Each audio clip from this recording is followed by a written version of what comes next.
Muito obrigado por escolher o Ministério de Vídeo e Áudio do Templo Batista Maranata. Depois de ouvir esta mensagem, visite o nosso site www.tbm.org.br.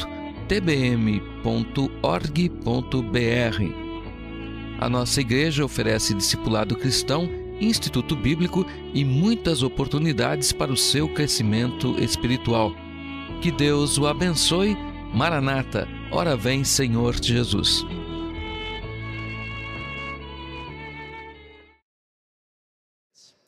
Mas eu quero falar com a igreja sobre missões. Eu quero pedir para o Templo Batista Maranata fazer mais por missões. Nosso texto é o de Filipenses 4, capítulo 4, versos 15 a 16. Mas, pastor, a nossa igreja já não faz o suficiente? Sinceramente, não. Nós podemos fazer muito mais. Olha, eu vou reverter a pergunta. Você faz o suficiente para missões? E qual que vai ser a sua resposta? Não. Então, você não faz, ele não faz, ela não faz, eu não faço, nós não fazemos. Mas se cada um de nós fizer, a igreja vai fazer muito mais por missões. Veja o versículo 15. Podem permanecer assentados. Paulo, ele está falando com uma igreja. E ele diz para a igreja: e bem sabeis também, ó Filipenses. Se ele estivesse falando conosco, ele diria: e bem sabeis também, ó goianienses, que no princípio do evangelho, quando parti da Macedônia, nenhuma igreja comunicou comigo com respeito a dar e a receber, senão vós somente. Paulo, ele disse que de todas as igrejas, aquela foi a única que contribuiu financeiramente com o seu ministério. Não é à toa, então, que Paulo precisou trabalhar fora. Ele precisou fazer tendas e, ao mesmo tempo, ser um pregador de tempo integral da palavra de Deus. Porque só uma igreja decidiu apoiá-lo financeiramente na obra de Deus. E Paulo disse no verso 16: porque também uma e outra vez me mandastes o necessário a Tessalônica. Veja o verso 14. Todavia fizestes bem em tomar parte na minha aflição. Igreja, nós estaremos fazendo o certo. Nós estaremos fazendo muito bem, participando do ministério dos homens e das mulheres de Deus. Vamos fechar os olhos e vamos orar. Pai querido, me ajude a trazer esse estudo, que possa ser, ó Pai, um momento motivacional, que possa, ó Pai, encorajar a nossa igreja sobre a importância da obra missionária. A nossa igreja, ó Pai, nasceu através de missões, a nossa igreja é resultado de missões, e nós precisamos fazer muito mais por missões do que temos feito. Peço que neste momento o Espírito Santo me use e toque todo o coração presente. No nome de Cristo eu oro agradecido. Amém. O homem, ele sempre fugiu das prioridades de Deus. Geralmente o que é importante para Deus não é importante para as pessoas. E isso não foi diferente nos dias do apóstolo Paulo, principalmente porque a igreja ainda estava no berço. As pessoas não conheciam muito bem qual era a missão, o objetivo principal da igreja sobre a face da terra. E no início do seu ministério, só uma igreja procurou ajudá-lo. A escassez de ajuda era muito grande, e por isso Paulo precisou fazer tendas com as próprias mãos. A igreja dos Filipenses foi a primeira igreja a ajudar o apóstolo Paulo, mas ela não era mais rica. Ao contrário, eles não eram ricos, eles eram pobres, faziam parte da Macedônia. E aquela igreja começou muito pequena, dentro da casa de uma mulher chamada Lídia. Foi também naquela cidade de Filipe que um carcereiro recebeu Jesus Cristo como Salvador. Ele perguntou para Paulo e para Silas: senhores, que é necessário que eu faça para me salvar? E Paulo e Silas responderam: crê no Senhor Jesus Cristo e será salvo, tu e toda a tua casa. Então, este carcereiro e a sua família faziam parte também desta igreja. Por isso não é de se admirar que esta foi a primeira igreja gentílica, ou seja, a primeira igreja que Paulo fundou, estabeleceu fora do território de Israel. Mais uma vez, eles não eram ricos, eles não eram grandes, mas em várias ocasiões levantaram ofertas para ajudar o missionário Paulo. Foi por isso que Paulo escreveu esta carta, de 4 capítulos. Foi uma carta de agradecimento pelas ofertas e pelas roupas enviadas. Então, irmãos, podemos dizer que Filipenses é uma carta missionária de gratidão que foi escrita para uma igreja mantenedora. Alguns anos atrás, eu disse nesta manhã que a dona Idalina trouxe 20 caixas vazias de papelão e colocou no altar da igreja, porque na época nós só tínhamos 20 missionários. Hoje, sabe quantos missionários nós temos? Cerca de 65 para a honra e a glória de Deus. Mas aquelas 20 caixas representavam cada uma das famílias de missionários. E a nossa igreja, eu acho que no período de um mês, trouxe alimentos não perecíveis, objetos, itens de higiene pessoal e também utensílios de casa, cozinha, e nós enchemos cada uma daquelas caixas. Dona Idalina veio depois, fechou as caixas, empacotou e ela despachou cada uma daquelas caixas pelo correio para os nossos missionários, que na época estavam espalhados por todo o território nacional. E eles receberam aquelas caixas em suas casas, e imagina só a alegria das crianças e principalmente das esposas.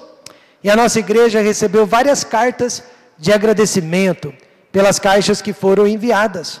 Assim como Paulo escreveu a carta aos Filipenses para agradecê-los, todas as semanas a nossa igreja recebe cartas daqueles missionários que nos agradecem pelas ofertas que nós estamos fielmente enviando para eles a cada mês. Nós precisamos fazer isso novamente. Amém, irmãos? Mas, pastor, agora são 65 famílias de missionários. Não caberiam 65 caixas aqui no altar. Pastor, seria difícil, dispendioso, despachar 65 caixas para essas famílias que não estão só no Brasil, mas algumas estão na Venezuela, algumas estão em Portugal, algumas estão nos Estados Unidos da América. Mas não é assim que nós faríamos agora. Cada família da igreja, eu digo pelo menos, cada pai, cada mãe, tem um cartão como este, não é verdade? Eu sei que seus filhos têm também. Mas o que eu vou pedir é que cada família escolha 2 missionários e mande uma caixa, pode ser uma caixa tamanho médio, com roupas, utensílios e alimentos não perecíveis para o seu ou para a sua família de missionários. O cartão tem 2 famílias. Se você não pode mandar para as 2, mande para uma. Mas nós gostaríamos de fazer isso até o final do mês de maio. Se cada um de nós mandar uma caixa, pastor, mas há missionários que vão receber 2 caixas. Amém. Isso não é problema. Há missionários que vão receber 3 caixas. Amém. Desde que recebam de pessoas diferentes. Não é problema. Mas eu queria incentivá-lo a fazer uma caixa de presentes e colocar esses presentes dentro da caixa e mandar para o seu missionário em nome do Templo Batista Maranata de Goiânia. Pode colocar o seu nome também, mas o da igreja é muito importante. Amém, irmãos? É muito importante que aquela família de missionários saiba que nós os amamos, os apreciamos, oramos por eles. E nós estamos dizendo com este presente, pode contar conosco. Pode contar com a nossa participação, com a nossa fidelidade. Na verdade, irmãos, este é o apelo que nós estamos fazendo nesta noite. que você, então, mande uma caixa, pelo menos uma, de presentes para os seus missionários. Veja o tema principal da carta aos Filipenses. É alegria.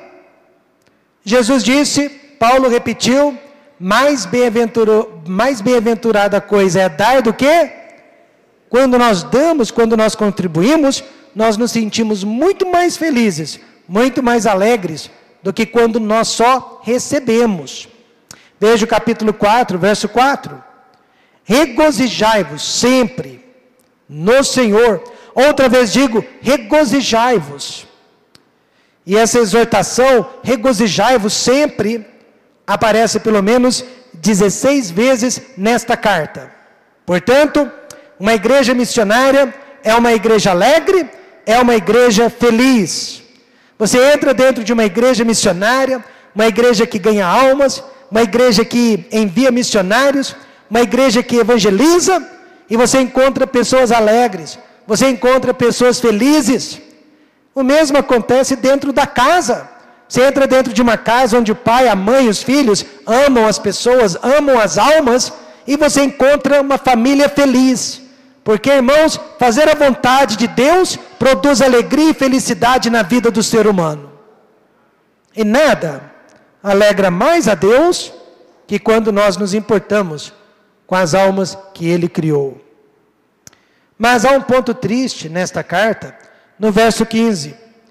Paulo diz, e bem sabeis também, ó Filipenses, que no princípio do Evangelho, quando eu saí, quando eu fui chamado para ser missionário, quando parti da Macedônia, nenhuma igreja comunicou comigo com respeito a dar ou a receber, senão vós somente. Em outras palavras, só vocês ficaram atrás para me ajudar, me apoiar no ministério. Agora, eu admiro o apóstolo Paulo. Não foi por falta de sustento que ele deixou de fazer a obra de Deus. Amém, irmãos? Mesmo sem apoio, ele saiu e foi dependendo de Deus. Então, irmãos, por que uma igreja deve fazer mais e mais e mais por missões? Há várias razões que eu posso lhe apresentar nesta noite. E a primeira delas é porque missionários são servos chamados por Deus. Meus irmãos, fiquem com essa foto. Missionários não são pessoas quaisquer. Missionários são especiais, são separados, são chamados. São pessoas que Deus selecionou para realizar uma grande obra. Quantos acreditam que esta igreja é uma grande obra? Deus chamou alguém para realizar uma grande obra. E esta obra não pode ser realizada só aqui, ela precisa ser realizada em muitos outros lugares. E Deus separou pessoas especiais para realizar obras especiais. Paulo era especial, Paulo, servo de Jesus Cristo, chamado para apóstolo, separado para o Evangelho de Deus. Existem homens e mulheres especiais separadas para o santo ministério. E o plano de Deus sempre foi sustentar essas pessoas através do povo de Deus, através de mim, através de você, mas o diabo tem tentado destruir este plano com a nossa avareza, com o nosso egoísmo.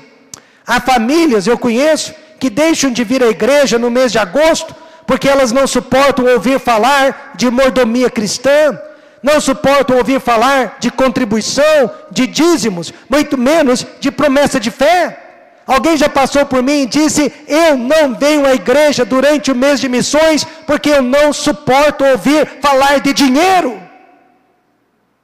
É este tipo de egoísmo e de avareza que tem impedido o avanço da obra de Deus. Paulo sofreu esse tipo de preconceito também. Nós sabemos que a sociedade não aceita, não admite o sustento pastoral, não aceita, não admite o sustento dos ministros do Evangelho, mas pior é quando o próprio povo de Deus não aprova o sustento missionário. 1 Coríntios 9, 14 diz, assim ordenou também o Senhor aos que anunciam o Evangelho, que vivam do quê? Do Evangelho. Portanto, meus amados irmãos, não é vergonha para esses homens e mulheres de Deus dependerem do nosso sustento, da nossa ajuda missionária. Eles estão realizando a maior obra do mundo, amém, irmãos? Eles estão realizando a obra mais importante do mundo. E nós somos cooperadores deles no Evangelho. Este princípio se encontra no Velho, como também no Novo Testamento. No Velho Testamento, nós temos os levitas. Os levitas, eles poderíamos dizer que eles eram os cantores, que eles adoravam a Deus, que eles se preocupavam com a adoração e o louvor a Deus, que eram realizados dentro do templo, e eles foram sustentados pelo povo de Deus. Deixe-me ler para vocês, Deuteronômio 12, 18 a 19. Deus disse: mas os comerás perante o Senhor teu Deus, no lugar que escolher o Senhor teu Deus, tu e teu filho, e a tua filha, e o teu servo, e a tua serva, e o levita, que está dentro das tuas portas, e perante o Senhor teu Deus, te alegrarás em tudo em que puseres a tua mão. Guarda-te que não desampares ao levita todos os teus dias na terra. Deus ordenou a Israel: vocês vão sustentar os levitas, vocês vão cuidar dos levitas, porque eles estão cuidando do meu negócio. Amém, irmãos? Eles estão cuidando do meu negócio. Os sacerdotes também foram sustentados pelo povo de Deus. Veja agora Deuteronômio 18, versos 3 a 5. Este, pois, será o direito dos sacerdotes a receber do povo, dos que oferecerem sacrifício, seja boi ou gado miúdo, que darão ao sacerdote a espádua e as queixadas e o bucho. Dar-lhe-ás as primícias do teu grão, do teu mosto e do teu azeite, e as primícias da tosquia das tuas ovelhas, porque o Senhor teu Deus o escolheu de todas as tuas tribos, para que assista e sirva no nome do Senhor, ele e seus filhos, todos os dias. Ou seja, não havia dinheiro naqueles dias, então eles pagavam com animais, ou com grãos que eram plantados. E os profetas também foram sustentados pelo povo de Deus. 1 Samuel 9, versos 7 a 8. Então Saul disse ao seu moço: eis, porém, se lá formos, que levaremos então aquele homem? Porque o pão de nossos alforjes se acabou e presente nenhum temos para levar ao homem de Deus. Que temos? E o moço tornou a responder a Saul e disse: eis que ainda se acha na minha mão 1/4 de um siclo de prata, o qual darei ao homem de Deus, para que nos mostre o caminho. Por isso, irmãos, eu posso lhe garantir, não havia preconceito no Velho Testamento. O trabalho de Deus sempre foi um trabalho valorizado. Amém, irmãos? Quando eu era criança, jovenzinho, trabalhava numa oficina e os meus colegas de trabalho eram avarentos. E eles diziam para mim que meu pastor não merecia receber salário, meu pastor não merecia ter carro, meu pastor não merecia ter a vida que tinha. E na época eles eram muito fanáticos por futebol. Era a época do Zico, do Sócrates. E naquela época esses jogadores ganhavam muito bem. Hoje se ganha muito melhor, né?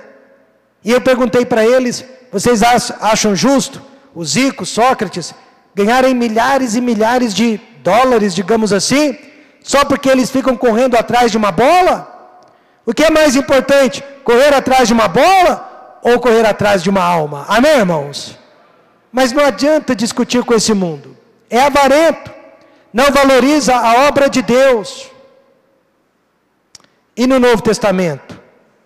Este princípio também foi ensinado no Novo Testamento pelo próprio Senhor Jesus Cristo.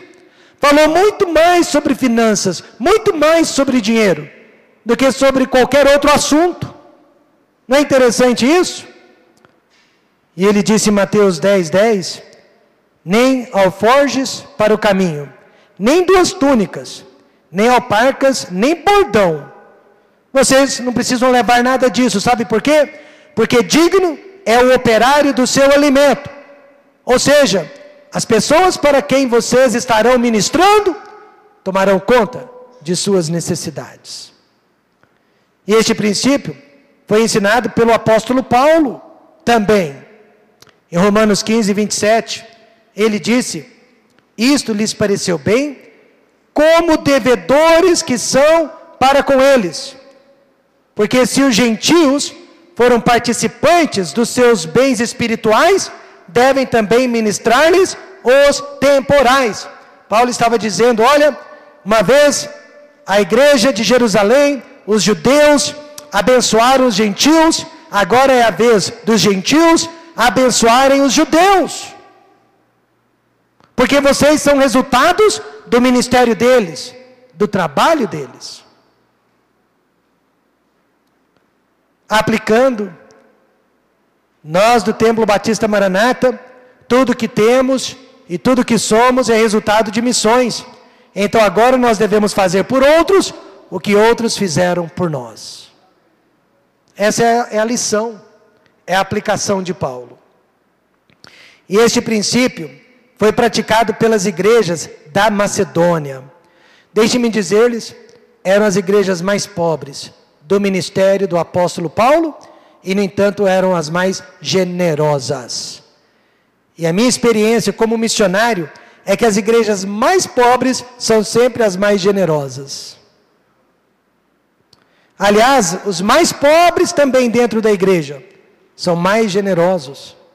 Veja 2 Coríntios, capítulo 11, versos 8 e 9.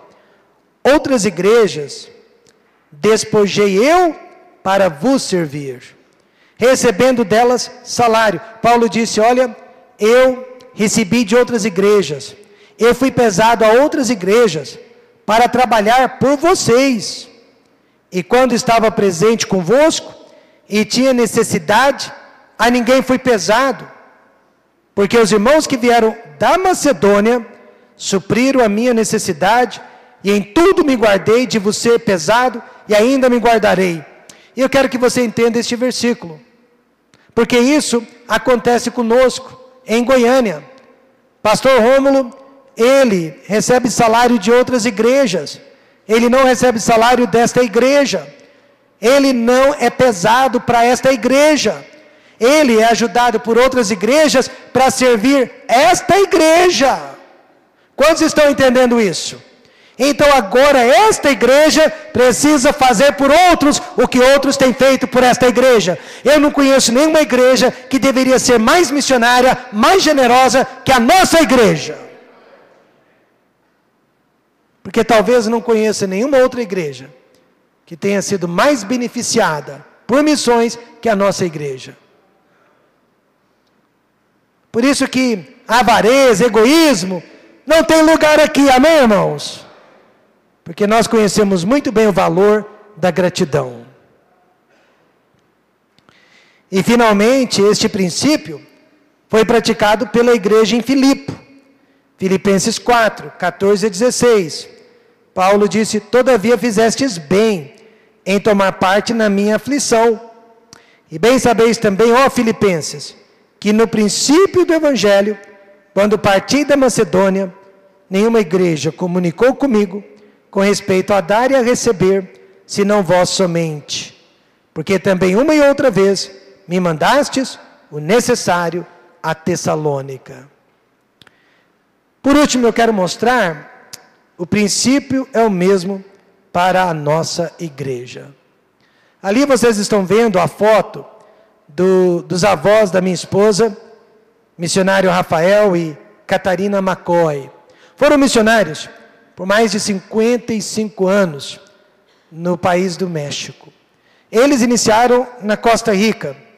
Tinham 5 filhinhos pequenos, foram para a Costa Rica, e depois de alguns anos, as igrejas que haviam prometido mandar-lhes apoio, pararam de enviar as ofertas. E quando eu falo igrejas, eu estou falando de pessoas. Um irmão foi deixando de dar a oferta, outro irmão, outro irmão, outro irmão. E de repente as igrejas não tinham mais o que enviar para esses missionários.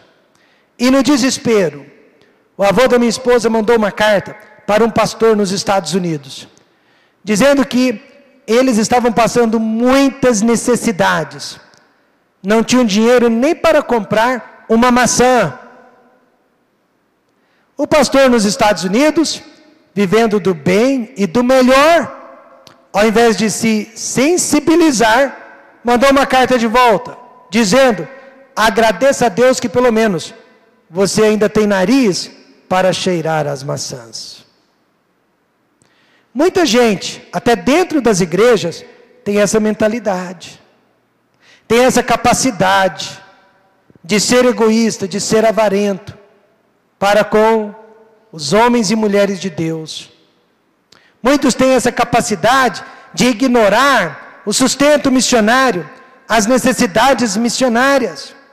Mas a Bíblia ensina, irmãos, é minha, é sua, é nossa responsabilidade cuidar dos nossos missionários. E quando nós deixamos de enviar a nossa ajuda, deixamos de ajudá-los. E muitos podem estar agora mesmo passando necessidades por causa disso. Uma segunda razão, porque devemos fazer mais por missões. Você precisa perceber que a palavra de Deus de Gênesis a Apocalipse incentiva o trabalho missionário. E uma das razões é porque devemos cumprir a grande comissão de Jesus Cristo. A última ordem, e disse-lhes: ide por todo o mundo e pregai o evangelho para toda criatura. Mas Senhor, como que eu posso ir? Eu sou uma única pessoa. Eu não posso estar em todo lugar ao mesmo tempo? E a resposta é simples: mande substitutos. Mande pessoas em seu lugar. Então há 3 maneiras de obedecermos a esta ordem. A primeira delas, indo. Cada um de nós é um missionário. Onde nós estamos, onde os nossos pés estão fincados, nós somos missionários também. Cada um de nós precisa ir. Em Isaías capítulo 6, verso 8, Isaías ouviu a voz de Deus. Depois disto, ouvi a voz do Senhor que dizia: olha o que Deus está dizendo: a quem enviarei? Quem há de ir por nós? Nós quem? Deus Pai, Deus Filho e Deus Espírito Santo. Quem há de ir pelos 3? Então, Isaías ouviu e disse: eis-me aqui, envia-me a mim. Ele quis ir. E dentre os 12 discípulos de Cristo, o único que não foi, tornou-se um traidor. E eu acredito, irmãos, que todo crente que não sai, que não evangeliza, ele está traindo a última ordem que Jesus Cristo deixou. Ir não significa sair da sua cidade, sair do seu estado, sair do seu país, mas ir é levar o evangelho onde quer que você esteja. No ponto de ônibus, na fila do banco, dentro do táxi, ou na fila do supermercado, onde quer que você esteja. Um jovem candidato para missões, ele estava feliz da vida porque ele havia sido aceito para ser missionário no continente africano.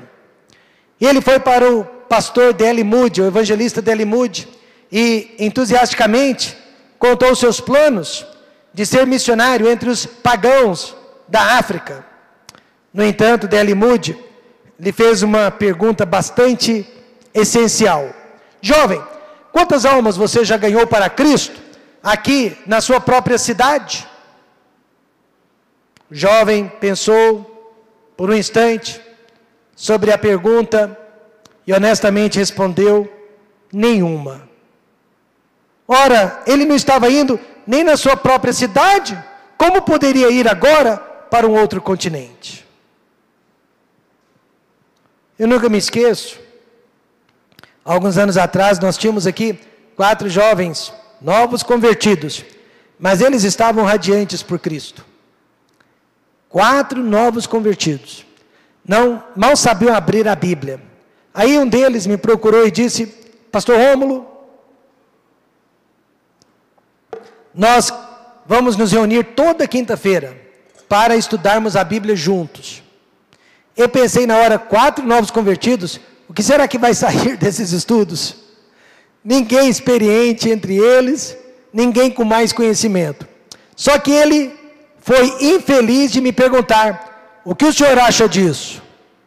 Se ele não tivesse me perguntado, eu acho que não teria falado nada. Mas já que perguntou, eu respondi: eu acho tolice. 4 jovens que mal sabem a palavra de Deus, o que podem ensinar um para o outro. Quer uma opinião, quer uma coisa melhor? Venham fazer visitas com o pastor. Amém, irmãos? Toda quinta-feira à noite eu saio para visitar. Nós temos diáconos que saem para visitar. Vamos visitar juntos. Vocês irão aprender a palavra de Deus muito mais e vão agradar a Deus muito mais saindo para ganhar almas. É mais fácil estudar a Bíblia, né, pastor Rômulo, do que sair para ganhar almas. Mas todos nós precisamos ir. E a segunda maneira de obedecermos à ordem de Cristo é orando. Orando, irmãos. Segura aí o seu cartão de oração e escute: no demais, irmãos, rogai por nós, para que a palavra do Senhor tenha livre curso e seja glorificada, como também o é entre vós.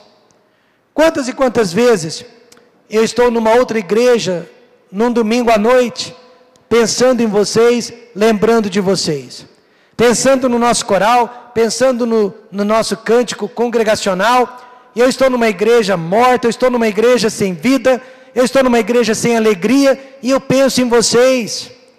E eu oro: ó Deus, que a alegria do TBM, que a liberdade de adoração do TBM, que a paz do TBM, o Senhor possa enviar para outras igrejas também, para outros lugares também. Foi a oração de Paulo, não foi? Que onde eu estiver, haja também as mesmas bênçãos que há aí entre vós. Agora eu descobri que quase ninguém, só a dona Ana, consegue orar por 65 missionários. E talvez até memorizar o nome de todos eles. Mas a maioria de nós não ora, não. Foi por isso que eu tive a ideia, irmãos, de colocar um cartão com pelo menos 2 famílias nas mãos de cada um de vocês. Tudo bem, você não pode orar por 65, mas você vai orar por 2 famílias. Amém, irmãos? E todos receberam esses cartões, e todos os missionários da nossa igreja estão sendo lembrados em oração. Mas você está orando pelas 2 famílias? Às vezes eu pergunto, e pessoas estão gaguejando. Eu chego para alguém de surpresa e pergunto: irmão Silvio, por quais missionários o irmão está orando? E o irmão Silvio tem que pensar no assunto, ele começa a gaguejar. Sabe por quê? Porque não está orando. Irmão Silvio, eu estou usando só como ilustração, viu, Silvio? Eu sei que você ora, mas o cartão está dentro da Bíblia dele de enfeite. Nunca tira da Bíblia para orar pelos nomes de cada membro daquela família. Não é verdade? Não ora nem por 65 pessoas e nem por 2 famílias de missionários. Mas olha o que Paulo disse: rogai por nós, para que a palavra do Senhor tenha livre curso. Paulo solicitava a intercessão dos irmãos. Hoje, irmãos, à tarde, eu recebi uma mensagem de um irmão lá de Rondônia. E ele disse: pastor Rômulo, estou orando pelo irmão. Rondônia. Alguém de Rondônia está orando por mim. E eu disse para ele de volta na mensagem: você não imagina o quanto eu preciso das suas orações. Veja Tiago 5,16. Oração feita por um justo pode muito em seus efeitos. Quem é justo? Todo crente lavado no sangue de Jesus Cristo é uma pessoa justa. E a terceira maneira de obedecermos à grande comissão de Cristo é contribuindo. Filipenses 4,15 diz assim: e bem sabeis, ó Filipenses, que no princípio do Evangelho, quando parti da Macedônia, nenhuma igreja. Irmãos, isso é muito triste, nenhuma igreja. Quando eu vim para Goiânia, poucas igrejas me apoiaram, mas havia algumas. Paulo está dizendo que nenhuma. E essa igreja dos filipenses, eles ajudaram numa ou noutra ocasião, mas não era uma ajuda sistemática. Porque eles não tinham condições. Paulo mesmo disse, quando vocês puderam, vocês ajudaram. Imagine então a dificuldade para o apóstolo Paulo.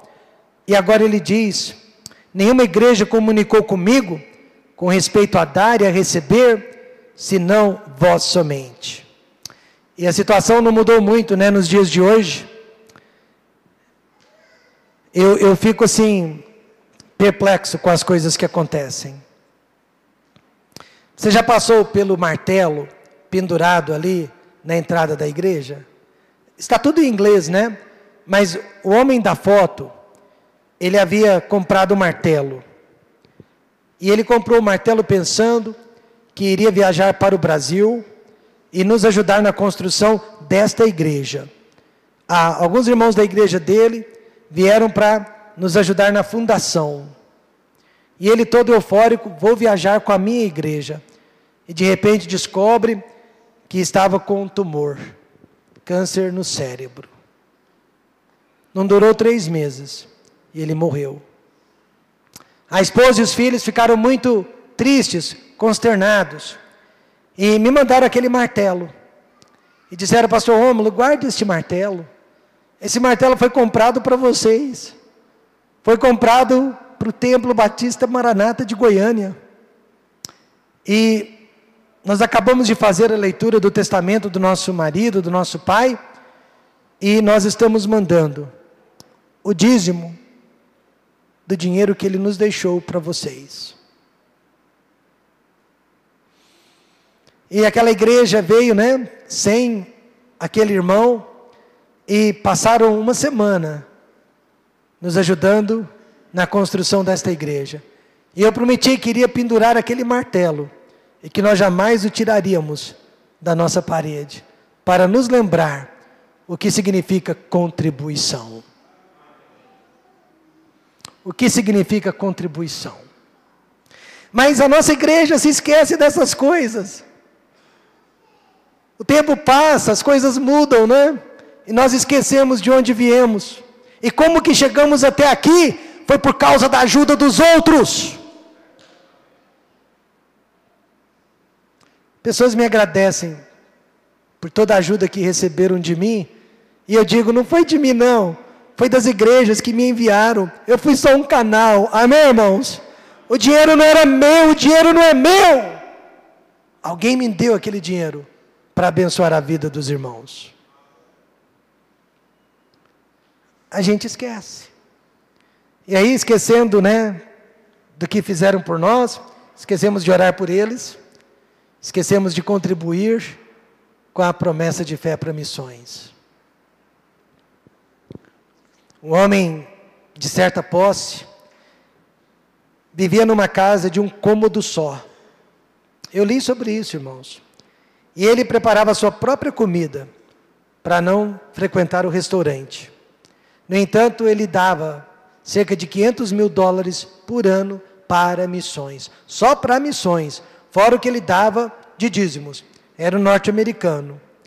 E então ele escreveu as seguintes palavras: alegremente eu faço do chão a minha cama, faço de uma caixa a minha cadeira, e uma outra caixa a minha mesa, para que os homens conheçam o Evangelho do meu Senhor e Salvador Jesus Cristo.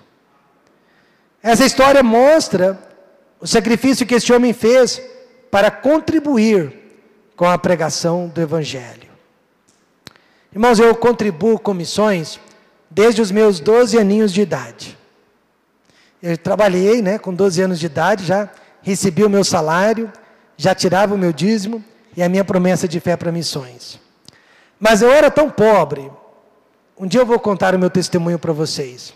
Aliás, me lembrem, da próxima vez que eu pregar aqui, de dar o meu testemunho. Porque poucas pessoas conhecem o meu testemunho.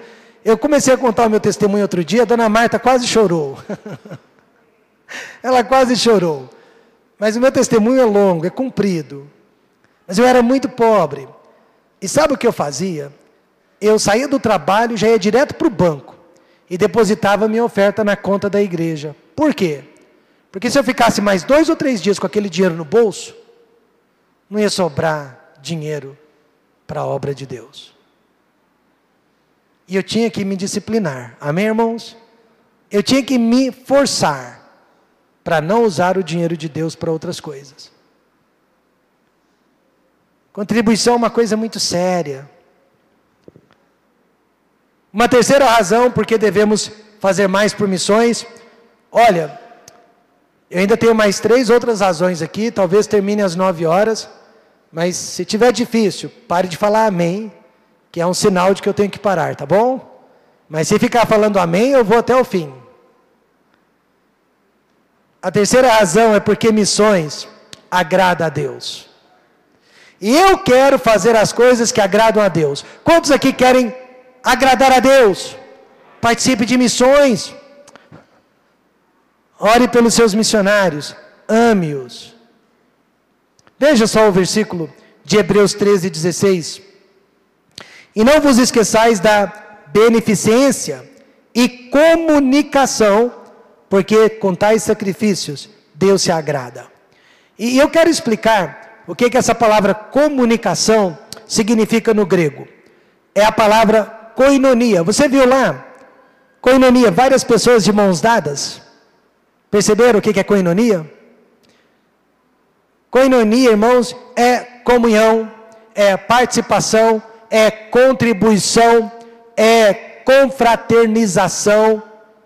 É isso aqui, ó, participação, confraternização e contribuição. E a palavra de Deus ensina que nós temos que praticar koinonia com a nossa igreja, para agradarmos a Deus. E você sabe que uma igreja está praticando koinonia quando estão todos no seu lugar, ou no seu devido lugar, e quando estão participando dos dízimos e da obra missionária. Aí você sabe, aquela igreja tem comunhão. Por exemplo, koinonia é a palavra usada em relação às ofertas que Paulo recebeu da Macedônia. Veja, 2 Coríntios 8, verso 4. Pedindo-nos com muitos rogos que aceitássemos a graça e a comunicação, em outras palavras, e as ofertas deste serviço que se fazia para com os santos. Já pensou uma igreja chegar para mim e falar: pastor Rômulo, por favor aceite esta oferta, leve esta oferta para a quinta igreja, para ajudar no aluguel ou para ajudar na compra de um terreno? E eu digo: não se preocupe, o TBM de Goiânia vai cuidar disso. Não, pastor, é nós que queremos ajudar, por favor aceite esta oferta. Foi o que aconteceu. Agora, por que eles tiveram que rogar? Porque Paulo sabia que eram muito pobres. Você já recebeu a ajuda de uma pessoa que estava numa situação pior que a sua? Eu já. Irmãos, é a coisa mais constrangedora do mundo. Eu já. Nunca me esqueço, no início do ministério, voltando para o Brasil, depois de pregar numa igreja do campo, pequenininha, igreja rural, um homem paralítico, quase não conseguia andar, completamente torto pela paralisia, completamente desengonçado, se aproximou de mim todo torto, mal conseguia falar porque a boca era torta, e tira do bolso o salário do mês. E ainda tem a coragem de dizer: com esse dinheiro eu ia comprar os meus remédios. Mas Deus tocou meu coração, e eu quero que você leve esta oferta e a use no Brasil. Não, meu amigo, eu não preciso não. E eu fiz de tudo para não receber aquela oferta. Mas ele não deixou. E finalmente, bravo, ele disse: você está me impedindo de fazer a vontade de Deus? E eu tive que receber aquela oferta. Pastor, onde que está aquela oferta hoje? Na vida de cada um de vocês. Simplesmente isso, na vida de cada um de vocês. Nunca mais vi um homem de corpo torto e de lábios tortos ofertando para Deus. Mas, irmãos, nós temos que agradar a Deus com as nossas ofertas. E a quarta razão é porque devemos ser gratos a Deus. Gratidão é tudo. Paulo, ele ensina para a igreja de Coríntios aqui, no capítulo 9, verso 12, da segunda carta. Porque a administração deste serviço não só supre as necessidades dos santos, mas também é abundante em muitas graças que se dão a Deus. Em outras palavras, a gente contribui porque, olha só o que Deus tem feito por nós. Como Deus é bom para nós. Quando a gente começou a igreja lá no barracão da Vila Canaã, olha, muitos aqui não sabem, mas essa igreja, ela foi iniciada num barracão pequenininho. E havia só eu, a Rochelle, que era bebezinha de 1 ano de idade, a dona Raquel. Em seguida veio a família da irmã Madalena. Mas era um lugar pequeno, muito incômodo. Novembro, fazia muito calor. E nós ali dentro daquele barracão. Então um missionário veterano veio nos visitar.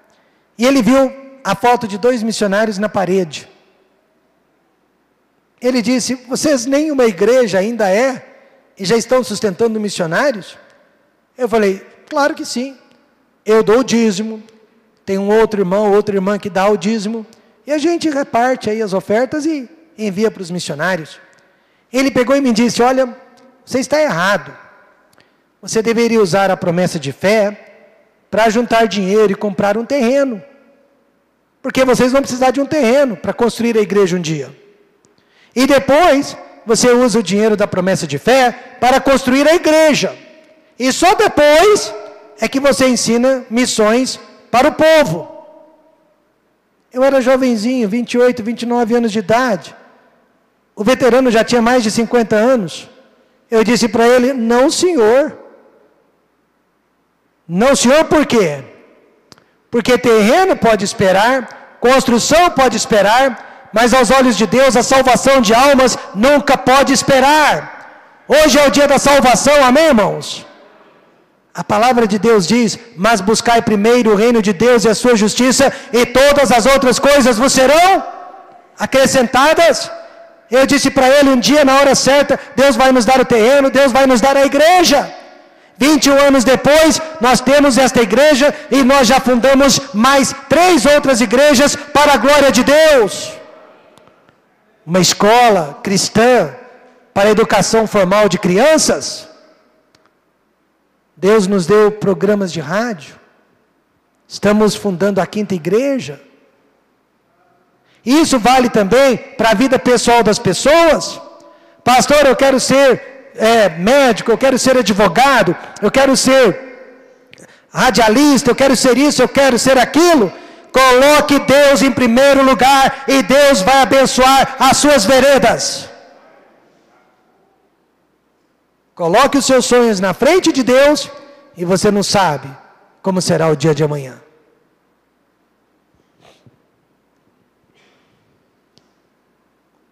Veja uma 5ª razão. Vocês continuam falando amém? Veja uma 5ª razão. Porque dando para missões, Deus supre as nossas necessidades. E a nossa igreja é testemunha disso. Quanto mais a gente investe em missões, mais carros novos eu vejo lá fora. Você sabia que 2 dos nossos 3 pastores já têm casa própria? E que o terceiro já está chegando lá? Quantos sabiam disso? Pastor Everton vai entrar na casa dele em breve.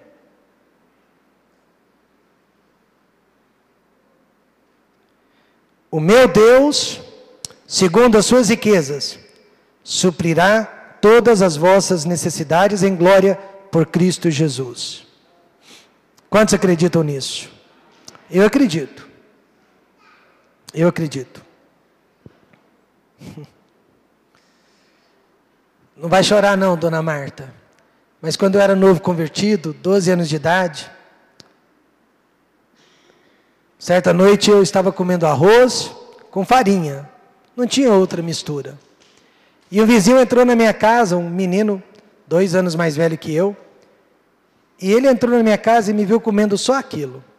E ele tinha acabado de jantar. Acho que a mãe dele fez carne de panela. E eu cheirando aquela carne, né, do outro lado do muro. E ele falou assim: ah, você não é crente? Como que você pode estar comendo só isso? Eu não tinha resposta para dar. Mas hoje, depois de tantos anos, eu não faço ideia do que tem acontecido com aquele rapaz. Não faço ideia. Eu só sei que hoje eu fui num restaurante e se eu quisesse eu teria comido no mínimo 5 a 10 variedades de carne. Sabe por quê? Porque o meu Deus tem suprido todas as minhas necessidades. E Ele não para só nas necessidades, Ele supre os desejos também. Ele tem suprido muitos desejos. Eu vejo muitos crentes, irmãos, clamando a promessa de Filipenses 4,19. Deus prometeu suprir todas as minhas necessidades, mas a promessa é condicional. Ele vai te dar aquele carro, Ele vai te dar aquele emprego, Ele vai te dar aquela casa, mas desde que você supra as necessidades dos outros também. E o contexto aqui é missionário, amém, irmãos? Desde que você também supra as necessidades dos santos. O melhor investimento que existe hoje é o tesouro direto do céu. Tesouro direto do céu. Eu já contei para vocês a minha experiência quando eu era universitário. A Raquel estava grávida e ela daria à luz ali no mês de maio. E eu estava guardando dinheiro. E nós estávamos nos Estados Unidos. E eu guardando dinheiro para a chegada da minha primeira filha. Estou andando no campus da universidade. E ao longe eu vejo um estudante do Quênia. O nome dele era Shadrach. E Shadrach, ele estava nos Estados Unidos há 2 anos, sem ver a esposa, estudando para o ministério.